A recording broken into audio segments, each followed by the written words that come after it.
Біз пластикті сырттағы қоқыс деп ойлауға үйреніп қалғанбыз. Бірақ бүгінгі проблема тереңірек.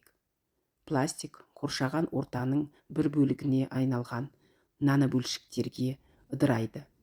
Нанопластик топырақтан, судан, жасушалардан және биологиялық тосқаулардан өтетін өте кішкентай бөлшектер.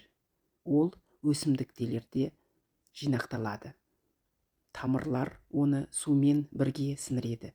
Нанопластик фотосинтезді бұзады, өсуді баяулатады, өнімділікті және құрғақшылыққа төзімділікті төмендетеді. Жануарлар оны жем, шөппен және сумен алады. Балықтарда, құстарда, сүтқоректілерде ішекті, бауырды, жыныс мүшелерін зақымдайды.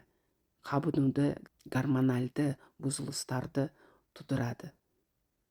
Ол қазірдің өзінде қанда, тіндерде және тіпті жануарлардың эмбриондарында табылған.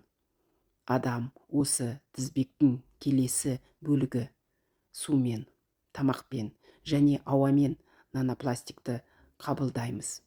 Ол өкпеге, ішекке, миға, жүрекке еніп, жасушалардың энергетикалық станциялары митохондриялардың жұмысын бұзады. Бұл қабынуды күшейтеді, қартаюды тездетеді және созылмалы аурулардың қаупін арттырады. Нанопластик болашақтың қоқысы емес, бұл экожүйелердің, азық-түліктің және біздің ішіміздегі ластану.